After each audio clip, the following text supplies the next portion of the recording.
열왕기상 2장 10절부터 25절 말씀 마음을 집중하시고 함께 읽어보십니다. 다윗이 그의 조상들과 함께 누워 다윗성에 장사되니 다윗이 이스라엘 왕이 된 지 40년이라. 헤브론에서 7년 동안 다스렸고 예루살렘에서 33년 동안 다스렸더라. 솔로몬이 그의 아버지 다윗의 왕위에 앉으니 그의 나라가 심히 견고하니라. 핫깃의 아들 아도니아가 솔로몬의 어머니 밧세바에게 나온지라. 밧세바가 이르되 네가 화평한 목적으로 왔느냐. 대답하되 화평한 목적이니이다. 또 이르되 내가 말씀드릴 일이 있나이다. 밧세바가 이르되 말하라. 그가 이르되 당신도 아시는 바이거니와 이 왕위는 내 것이었고 온 이스라엘은 다 얼굴을 내게로 향하여 왕으로 삼으려 하였는데 그 왕권이 돌아가 내 아우의 것이 되었음은 여호와께로 말미암음이니이다. 이제 내가 한 가지 소원을 당신에게 구하오니 내 청을 거절하지 마옵소서. 밧세바가 이르되 말하라. 그가 이르되 청하건대 솔로몬 왕에게 말씀하여 그가 수넴 여자 아비삭을 내게 주어 아내를 삼게 하소서. 왕이 당신의 청을 거절하지 아니하리이다. 밧세바가 이르되 좋다. 내가 너를 위하여 왕께 말하리라. 밧세바가 이에 아도니아를 위하여 말하려고 솔로몬 왕에게 이르니 왕이 일어나 영접하여 절한 후에 다시 왕좌에 앉고 그의 어머니를 위하여 자리를 베푸니 그가 그의 오른쪽에 앉는지라. 밧세바가 이르되 내가 한 가지 작은 일로 왕께 구하오니 내 청을 거절하지 마소서. 왕이 대답하되 내 어머니여 구하소서. 내가 어머니의 청을 거절하지 아니하리이다. 이르되 청하건대 수넴 여자 아비삭을 아도니아에게 주어 아내로 삼게 하소서. 솔로몬 왕이 그의 어머니에게 대답하여 이르되 어찌하여 아도니아를 위하여 수넴 여자 아비삭을 구하시나이까. 그는 나의 형이오니 그를 위하여 왕권도 구하옵소서. 그뿐 아니라 제사장 아비아달과 스루야의 아들 요압을 위해서도 구하옵소서 하고 여호와를 두고 맹세하여 이르되 아도니아가 이런 말을 하였은즉 그의 생명을 잃지 아니하면 하나님은 내게 벌 위에 벌을 내리심이 마땅하니이다. 그러므로 이제 나를 세워 내 아버지 다윗의 왕위에 오르게 하시고 허락하신 말씀대로 나를 위하여 집을 세우신 여호와께서 살아계심을 두고 맹세하노니 아도니아는 오늘 죽임을 당하리라 하고 여호야다의 아들 분하야를 보내매 그가 아도니아를 쳐서 죽였더라. 아멘. 열왕기상은 다윗의 임종과 함께 그 아들 솔로몬의 새로운 시대가 열리는 과정을 기록한 책이기도 하죠. 열왕이라고 하는 것은 여러 왕들에 대한 기록이라고 말씀을 드렸어요. 오늘 읽은 말씀을 보면은 다윗이 이제 나이 들어 임종하게 된, 죽게 되는 이 다윗의 죽음과 또 한 사람의 죽음이 기록되는데요. 그는 다윗의 넷째 아들 아도니아, 왕권을 탐하다가 그러나 제단불을 잡음으로 솔로몬이 그를 살려주었죠. 그럼에도 불구하고 또 잘못된 소원을 아뢰므로 말미암아 결국 그도 명을 재촉하여 솔로몬에 의해서 죽임을 당하는 거예요. 오늘 읽은 말씀은 보면 두 사람의 죽음에 관한 이야기예요. 다윗의 죽음과 그 아들 아도니아의 죽음. 우리도 언젠가는 죽겠죠. 그렇다면은 누구나 다 죽는다는 사실을 인정하지만 자기의 죽음에 대해서 별로 준비하는 사람이 많지 않은 것 같아요.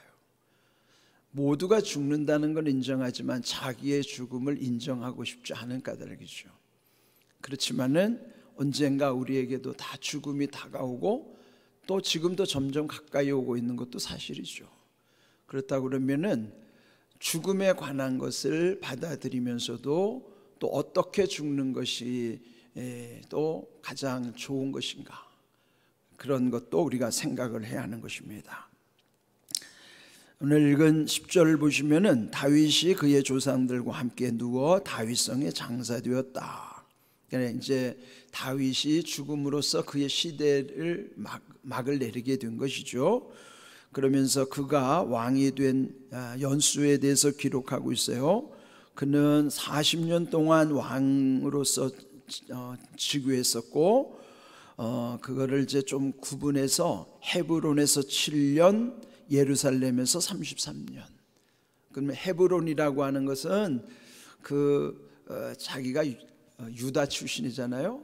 남쪽에 헤브론이라고 하는 곳에서 그 당시는 유다 한 지파의 왕으로서 7년을 다스렸고, 그는 뭐예요? 나머지 11지파와는 화합이 되지 않았던 것이죠. 그런데 이제 나머지 33년은 예루살렘으로 옮겨서, 그래서 전체 합치면은 40년 즉위를 하는 거예요. 재임 기간이 40년. 그의 나이 30살에 그의 재임 기간 40년을 더하면 그가 이제 70생애를 사는 것이죠. 요즘은 웬만하면 70을 살고 100세 시대니까 100세 어르신들도 꽤 많아요. 그런데 오래 사는 것이 중요한 게 아니라 어떻게 하면 건강하게, 그러나 어떻게 하면 하나님 앞에서 귀하게 보람되게 사는 것인가가 더 귀하죠. 삶의, 요즘 말하는 것은 오래 사는 것보다도 사는 동안의 삶의 질이 중요한 거예요. 네, 그렇다면은 이제 오늘 이 죽음에 관한 내용 가운데 어떻게 죽는 것이 좋은 것인가, 여러분도 한번 잘 새겨보시기를 바랍니다. 더 중요한 것은 12절, 솔로몬이 아버지 다윗의 왕위에 앉으니 그 나라가 심히 견고했다. 그렇다면은 보통은 이 왕이 이제 바뀔 때, 그럴 때 좀 서로 적응하는 과정뿐만 아니라 그 정권이 제대로 안착하는 동안에 그 아주 소란스러운 일들도 생기기 때문에 그 과정이 참 중요한 것이에요. 그런데 여기서 보면은 솔로몬의 나라가 심히 견고했다. 그는 이제 앞에서도 다윗이 솔로몬에게 남긴 유언 가운데 네가 하나님과의 관계가 중요하니 하나님과 이렇게 바른 관계를 하고, 그 다음에 자기 시대에 자기가 힘들어했던 그 사람들을 제거하라. 그래서 요압과 또 시므이 이런 사람들을 제거하라는 유언까지도 다 남겼어요. 자, 이제 본격적으로 이 솔로몬의 시대가 열렸어요. 그런데 13절, 아도니아, 그는 솔로몬으로서는 배다른 형님이죠. 솔로몬은 그 다윗의 아들이 몇 명인지 공식적으로는 이름만 기록된 것도 19명이니 이름 없는 아들까지 포함하면 몇 명인지 알 수가 없어요. 그런데 이름으로 보면 솔로몬이 10번째에 들어가 있으니까 한참 형님이죠. 이 아도니아는 서열로 보면은 자기가 왕이 되는 것이 마땅하다고 생각했기 때문에 자기를 추종하는 이들을 규합해서 왕이 되려고 음모를 꾸미다가 발각이 됐고, 그로 인하여 죽을 뻔했다가 살아났어요.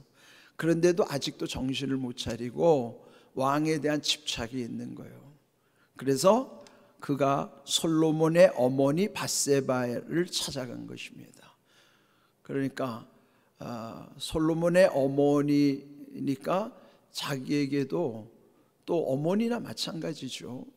그렇게 찾아가서 여기 15절, 그가 이르되 당신도 아시는 바이거니와 이 왕위는 내 것이었고, 그러니까 서열상으로 보면 자기가 마땅히 왕이 됐어야 한다. 그러니까 아직 미련을 못 버리고 있는 것이죠. 또 온 이스라엘은 다 얼굴을 내게로 향하여, 그가 준수했다고 그랬잖아요. 외모는 아주 준수해서 많은 사람들이 자기에게 마음을 두었다는 거예요. 그건 자기 생각이죠. 그래서 자기로 향하여 왕으로 삼으려 하였는데, 그 왕권이 돌아가 내 아우의 것이 되었으면 여호와께로 말미암음이니이다. 결국은 그 아우 솔로몬이 왕이 된 것은 하나님으로 말미암았다는 것을 본인도 인정하죠. 그러니까 이게 욕심으로 될 일이 아니잖아요. 그렇지만은 그 자기가 왕이 됐어야 한다고 하는 미련을 마음에다가 이제 두고 16절 내가 한 가지 소원을 구합니다. 내 청을 거절하지 마옵소서. 그러니까 이제 한 가지 소원. 그런데 오늘 제목처럼 그 한 가지 소원은 잘못된 소원이에요. 무엇을 구했는가? 17절 청하건대 솔로몬 왕에게 말씀하여 그가 수넴 여자 아비삭을 내게 주어 아내를 삼게 하소서. 왕이 당신의 청을 거절하지 아니하리이다. 자기가 직접 솔로몬을 찾아가지 못하고 그 솔로몬의 어머니 밧세바에게 찾아가서 이제 청탁을 하는 거예요. 왜 그럴까요? 어머니 말은 솔로몬이 순종할 거라고 생각을 했죠. 그리고 구한 한 가지 소원이란 아버지 다윗의 마지막 여인 아비삭, 이 수넴 여자 아비삭은 다윗이 임종 직전에 그가 이제 몸이 차가우니까 그 부하들이 수넴에 있는 아주 아리따운 여인, 그러니까 아주 얼마나 고르고 뽑아가지고 이 10대의 젊은 소녀, 젊은이 처자를 후궁으로 드린 거예요. 그런데 다윗은 그의 청을 받기만 했지 함께 잠자리를 하지 않았다는 거예요. 그 밑에 부하들은 젊은 여인 후궁을 들여서 왕의 몸을 따뜻하게 데펴주라 하는 것이었는데 다윗은 오히려 그것은 거절했어요. 그런데 지금 이 아도니아가 아버지의 마지막 여자 그 아비삭을 자기에게 달라는 거예요.